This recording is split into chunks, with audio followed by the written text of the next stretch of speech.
क्या आपने कभी सोचा है कि 18 से 19 साल का एक लड़का जिसे जिंदगी जीनी थी, जिसे सपने देखने थे, वह अचानक यह तय कर ले कि देश के लिए मरना ही सबसे बड़ा सपना है।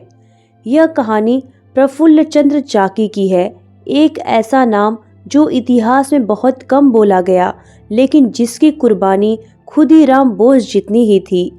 प्रफुल्ल चंद्र चाकी का जन्म 10 दिसंबर 1888 को बंगाल के बोगरा जिले में हुआ। बचपन से ही वे तेज दिमाग के थे, लेकिन उससे ज्यादा संवेदनशील थे।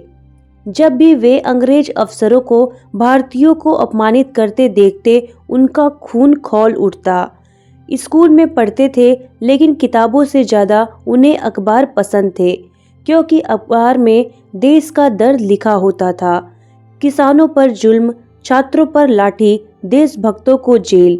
प्रफुल्ल ये सब चुपचाप देख रहे थे और अंदर ही अंदर एक फैसला बना रहे थे। युवावस्था में प्रफुल्ल चंद्र चाकी अनुशीलन समिति जैसे गुप्त क्रांतिकारी संगठन से जुड़े। यहाँ उन्हें सिखाया गया देश से प्यार कैसे किया जाता है और जरूरत पड़े तो देश के लिए जान कैसे दी जाती है। यही उनकी मुलाकात हुई खुदीराम बोस से। दोनों उम्र में छोटे थे, लेकिन सोच में बहुत बड़े थे। खुदीराम और प्रफुल्ल चंद्र सिर्फ साथी नहीं थे, वे एक दूसरे का भरोसा थे। दोनों ने तय किया, अब सिर्फ नारे नहीं, एक्शन होगा। उनकी नजर पड़ी एक जालिम अंग्रेज मजिस्ट्रेट पर, जिसका नाम था डगलस किंगफोर्ड। किंगफोर्ड भारतीयों के लिए एक डर का नाम था। छोटी गलती पर सख्त सजा देता था, छात्रों को कोड़े मारता था और देशभक्तों का अपमान करता था।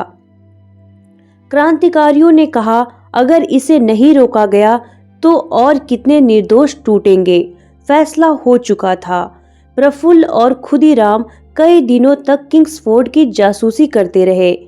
उसकी दिनचर्या, उसकी बग्घी, उसका बंगला, सब कुछ देखते थे। दोनों लोग जानते थे कि यह मिशन शायद वापसी का नहीं है, लेकिन डर क्या था, वो तो बहुत पहले ही मर चुका था। रात का समय था, मुजफ्फरपुर। एक बग्घी बाहर निकलती है, दोनों को लगता है यही किंग्सफोर्ड है। खुदीराम बम फेंकते हैं, धमाका होता है, लेकिन किस्मत पलट जाती है।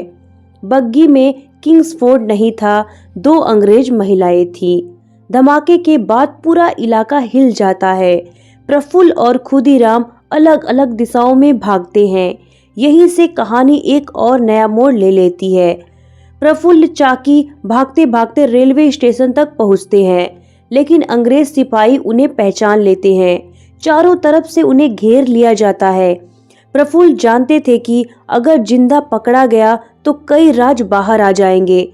उन्होंने जेब से पिस्तौल निकाली, एक पल के लिए देश को याद किया और खुद से कहा, देश के लिए जी नहीं पाया तो मर तो सकता हूँ। प्रफुल्ल चंद्र चाकी ने खुद को गोली मार ली। कोई डर नहीं, कोई चीख नहीं, बस एक सच्चा बलिदान। जब खुदीराम बोस को यह खबर मिली, वे चुप हो गए। कुछ देर बाद बोले, वो हार नहीं गया, वो अमर हो गया। प्रफुल्ल चंद्र चाकी फांसी पर नहीं चढ़े, अखबारों से ज्यादा नहीं छपे, लेकिन उनका बलिदान हर क्रांतिकारी के रगों में दौड़ गया।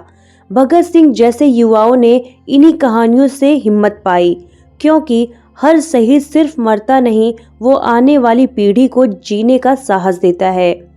खुदीराम फांसी पर चढ़े, प्रफुल्ल ने गोली खाई, लेकिन दोनों ने अंग्रेजी हुकूमत की नींव हिला दी।